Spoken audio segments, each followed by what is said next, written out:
అందరికీ నమస్తే అండి. వైఎస్ జగన్మోహన్ రెడ్డి గారి బెయిల్ రద్దు చేయాలని, అతని కేసులను మరో రాష్ట్రానికి బదిలీ చేయాలని,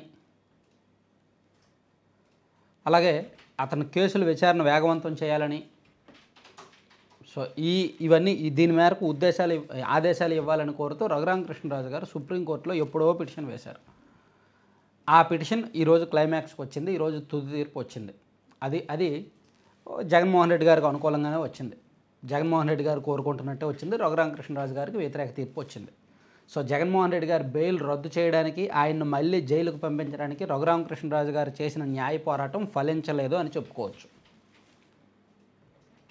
బెయిల్ రద్దు చేయాల్సిన అవసరం లేదు, బెయిల్ రద్దు చేయడానికి సరైన కారణాలు ఏమీ లేవు, సరైన కారణాలు ఏమీ చూపించలేదు, కాబట్టి బెయిల్ రద్దు ఉత్తర్వులు ఇవ్వము అని చెప్పి సుప్రీంకోర్టు చెప్పింది, స్పష్టంగా చెప్పింది. అలాగే కేసు విచారణ మరో రాష్ట్రానికి బదిలీ చేయాల్సిన అవసరం లేదు, ప్రస్తుతానికి అక్కడ విచారణ మధ్యలో ఉంది కదా అని చెప్పి గత విచారణ సందర్భంగా సుప్రీంకోర్టు చెప్పింది.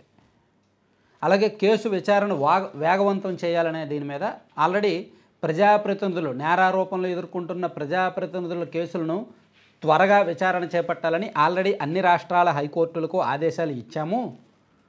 సో ఈ కేసులో కూడా అవే వర్తిస్తాయి, కాబట్టి తెలంగాణ కోర్టులో ఈ విచారణ వేగవంతం చేయాలని ఆల్రెడీ చెప్పాం కాబట్టి అది జరుగుద్ది, దీనిలో ప్రత్యేకంగా ఉత్తర్వులు ఇవ్వాల్సిన పని లేదు అని ఈ 3 పాయింట్ల మీద సుప్రీంకోర్టు ధర్మాసనం అభిప్రాయపడడంతో రఘురామకృష్ణరాజు గారు తన పిటిషన్ను వెనక్కి తీసుకున్నారు.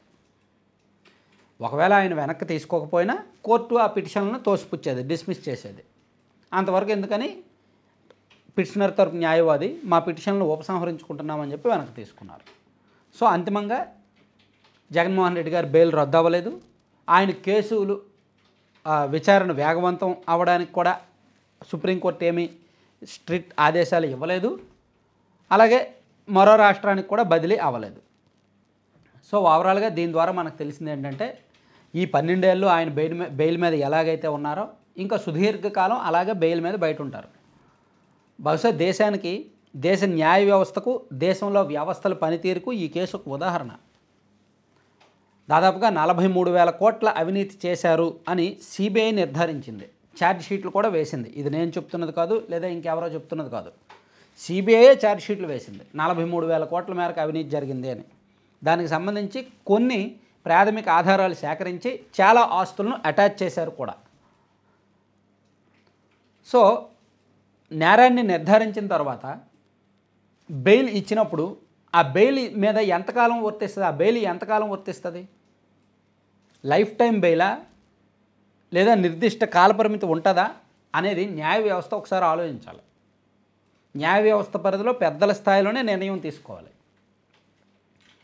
రఘురామకృష్ణరాజు గారు నిజానికి 2021లోనే సిబిఐ కోర్టులోనే పిటిషన్ వేశారు ఫస్ట్, జగన్మోహన్ రెడ్డి గారు బెయిల్ రద్దు చేయాలని. కానీ ఇప్పుడు సిబిఐ కోర్టు దాని మీద కల్పించుకోలేదు. సుప్రీంకోర్టు ఇచ్చింది కదా బెయిల్, మేమెందుకు రద్దు చేస్తామని చెప్పి 2021 సెప్టెంబర్ 15వ తేదీన అనుకుంటా సిబిఐ కోర్టు యాక్సెప్ట్ చేయలేదు విచారణ కోసం. ఆ తర్వాత ఆయన హైకోర్టుకు వెళ్ళారు, హైకోర్టు నుంచి సుప్రీంకోర్టుకు వెళ్ళినట్టున్నారు.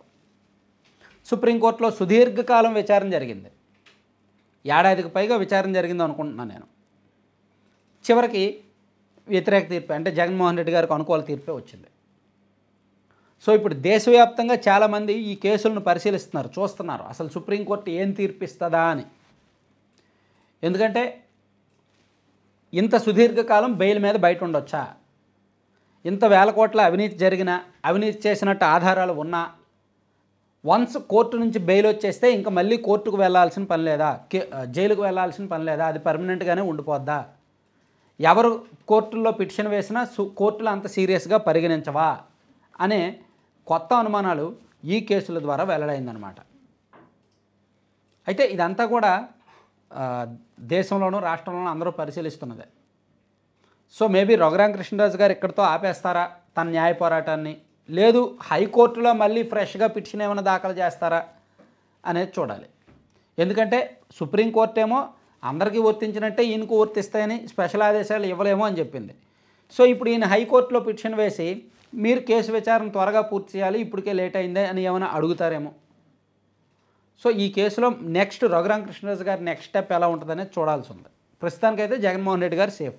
ఆయన కేసుల్లో ఎటువంటి కదలిక ఉండదు, ఆయన విచారణలో కూడా ఎటువంటి కదలిక ఉండదు అనేది మనకు స్పష్టంగా అర్థమవుతోంది.